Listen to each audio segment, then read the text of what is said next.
above it all, untouchable, a new animal. This is how legends are made.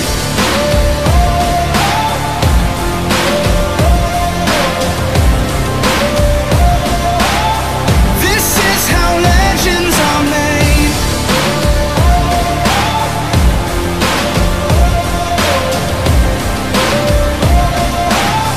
This is how legends are made.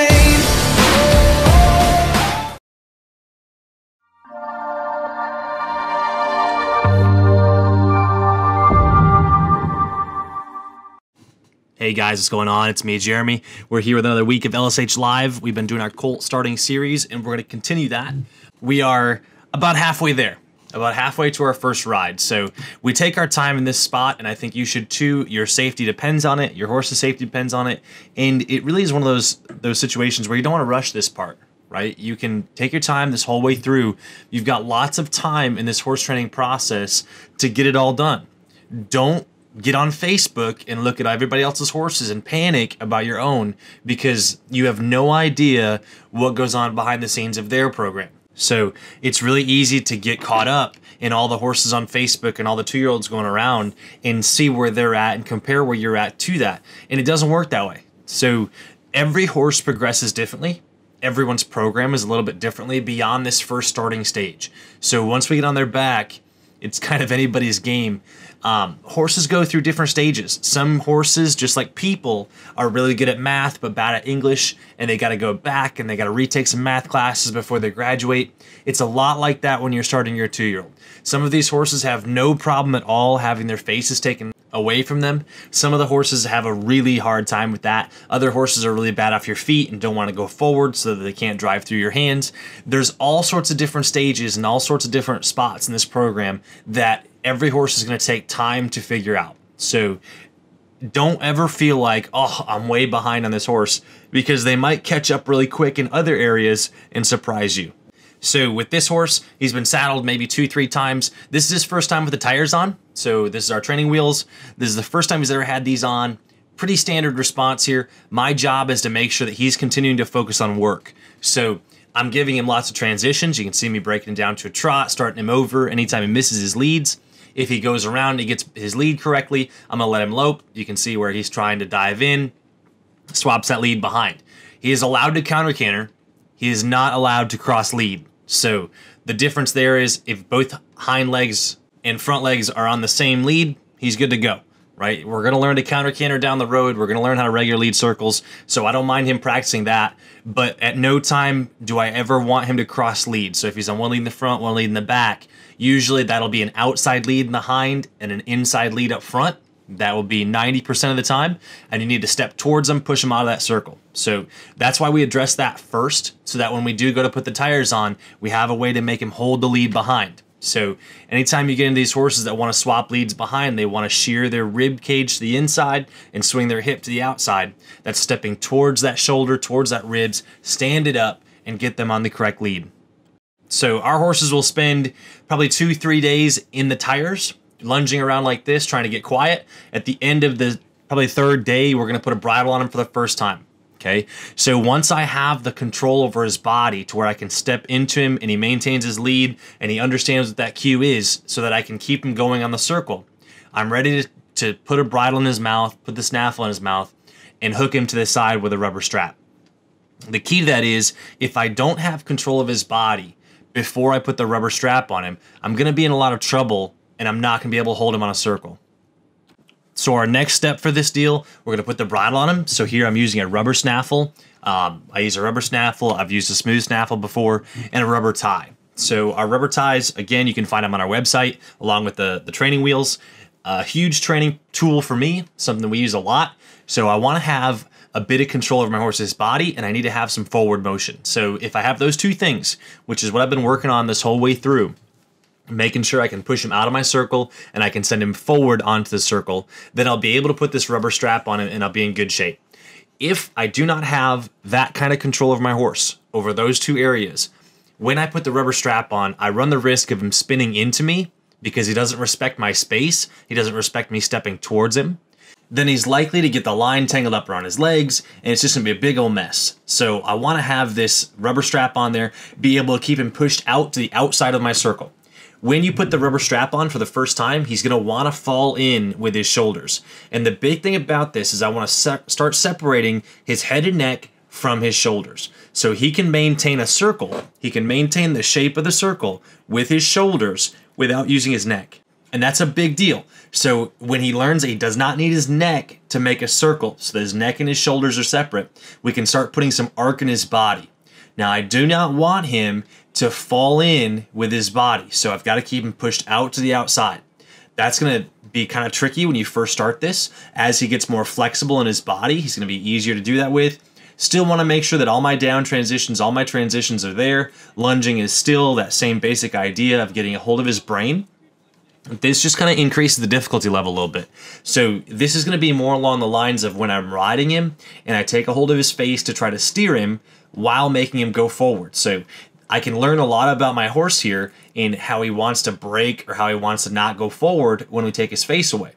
So a lot of times we go to start steering, we have to steer and kick for the first couple of rides, and that's bad news. We don't want to have to do that much on our first couple rides, especially when we come off the lunge line. So this is a good way to introduce new things, kind of up the degree of difficulty a little bit, and we can kind of feel out our horse and make sure he's thinking of doing the right thing all the time. So just another way to challenge him, another way to test him and see if he's in the program or if he's thinking on his own or if he's thinking of ways out or where he's at mentally through this whole process. So this is kind of the first time that we actually start training on his legs. So now we start to evaluate what kind of horse we have and what kind of movement we have. Before this, we're just trying to get him comfortable and confident and quiet.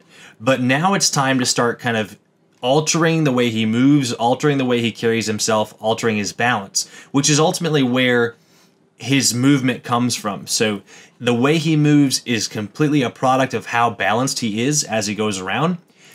Prior to this point, other than like stepping towards him every now and then, we've not been able to do much as far as change his legs. All I'm looking for is a horse that kind of covers the ground softly. If you go back to previous videos of this horse lunging around, you can see where he's quieted down a ton in his legs. He's started to find his rhythm and find his body. And this is where we start training on him. So now I can put some lift into his lope if I get him out to the outside of the circle and I drive him up. So with the rubber strap on there, with the tires on, I can start kind of changing the way he moves and really target specific pieces of his body. So when I take the rubber strap and I clip it to the inside, it's where I start 99% of my horses. We're looking to take a hold of his shoulders and isolate that piece of his body. So I can really stand him up through his ribs and his shoulders if I put the rubber tie on and step towards him.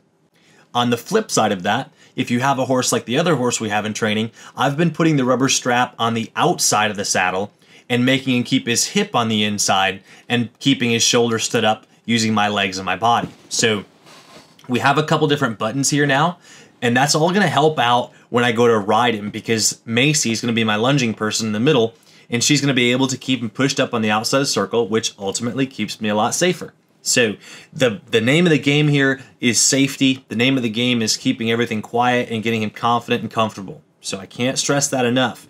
If he is confident and comfortable and trusting, you won't get hurt when you get on his back. It really changes colt starting into one of the safest times for me when we work with our young horses.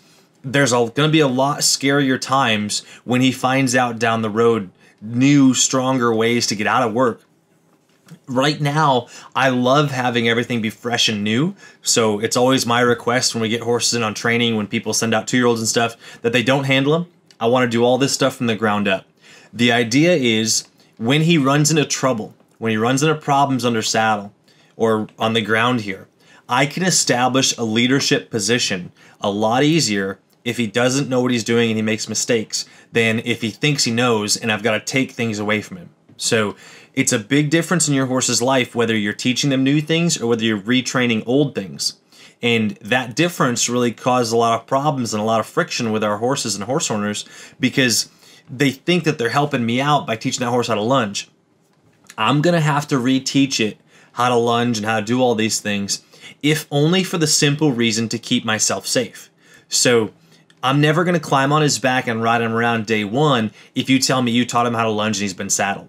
And that's just my rules, right? So that's, knock on wood, I've never been bucked off in 13 years of starting colts, because I take my time and I fill in my holes and I establish that trust and that leadership position on all my horses before I ever climb on their back.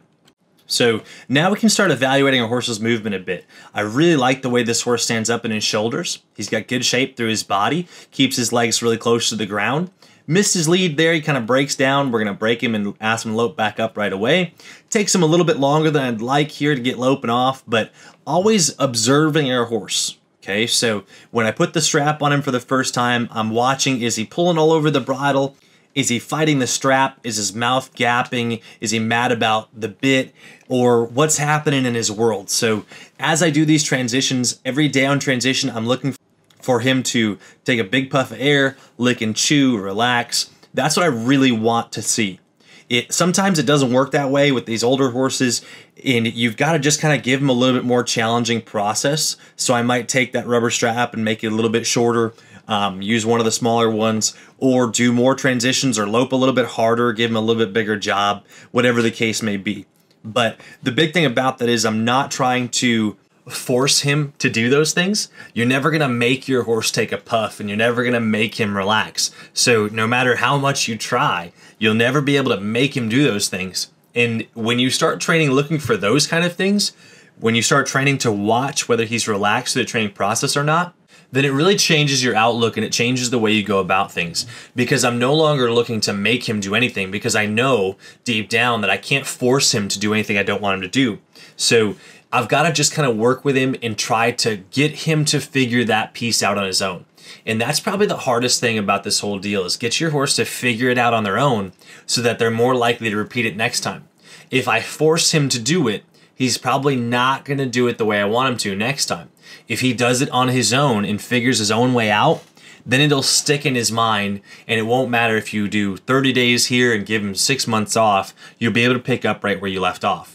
So a couple little safety things here when you're working with your horse. I'm always going to switch the chain so that my pull is direct on the side of his face, unless I have a horse that turns his neck too far towards me. So there will be some horses that you have too much control over their nose, or maybe they've gotten wise to your lunge line and they keep their head and neck way over the inside. On those horses, those are the ones that I take the strap and clip it to the outside to hold their head and neck a little bit more square, and we'll show you that with the other horse why we did that. Now on this one, he wants to kind of lean and rub all over me, so I'm huge on my horse staying put right in the middle. I do not want him to come around to me, because again, that's just one of those taking space away from me things, and I do not want him to take space away from me. I want to go into his space, help him, do things with him, and not so much have him come into my space. And that's a lot to do with just basic respect and basic ground manners, but feeds a lot into showmanship down the road. So really important that we establish that right now. The other big thing for me, make sure you unclip your rubber tie from the bit first. A lot of people will unclip it from the saddle and then it's swinging from their head. And right when I walk up to him, I want to get that pressure off right away and then do a lot of petting here. Again, always looking to get our horse reassured that he's doing the right thing and he's on the right track. So we're going to spend probably 2-3 days here in this rubber strap, and this is exactly why this is on. So you saw that head shake right there, how he's twisting and kind of leaving me through those transitions. If you go back and watch the previous videos, you saw how that was getting to be a big problem. And that's what this strap kind of fixes. So it puts some pressure on there whenever he tries to get his head to the outside or he tries to shake his neck. Both of those things are going to be dangerous when I go to get on his back. If he takes his head to the outside, he can drop his inside shoulder and then I can't steer anymore. So this really helps him get on the shape of a circle, and we're going to maintain the idea of this circle the whole way through the training process. The other piece that is when he shakes his head through his transitions, it lets me know that I've got more work to do in order to get the transition where I need it to be under saddle. So I can spend more time on the ground here and get him more comfortable with the idea of doing those transitions correctly, rather than when I get on his back and then I've got to like snap him with the reins to get his focus back on what I'm doing, and then I've got a bigger problem because he stops and flings his head in the air and I've just got a mess. So you see every lope off transition, he tries to take his head and neck and do what he wants with it, The strap is really helping me get a lot more control over this horse, keeps my transitions just under control and comfortable, and just smooths everything out. So we talked about in an earlier video how the whole idea behind this training process is that there's no extra.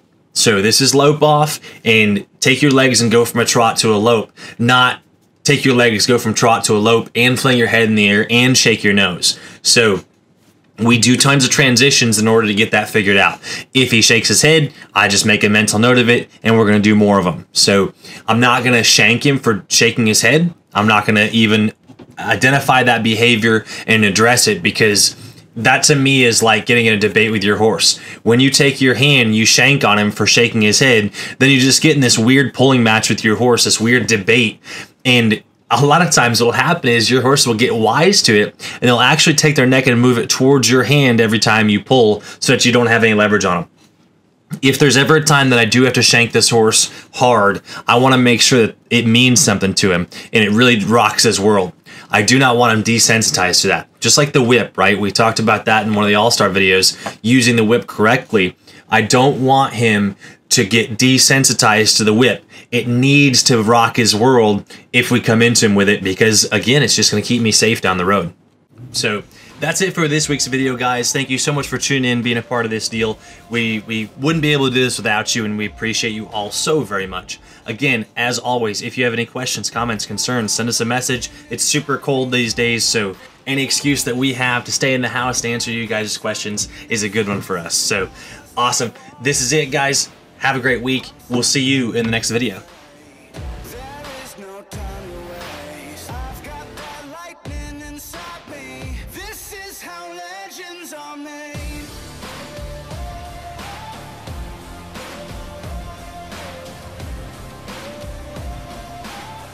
This is how legends are made.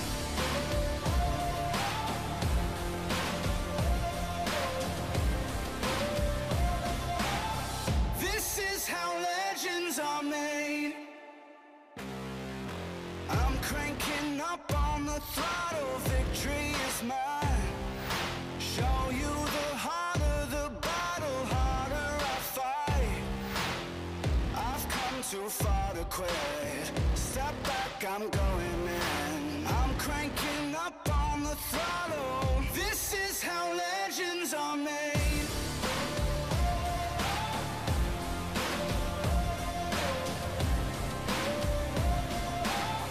This is how legends are made.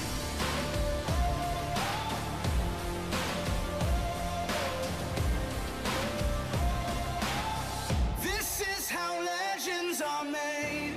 Like iron from the fire, getting stronger. This is how legends are made. Above it all, untouchable.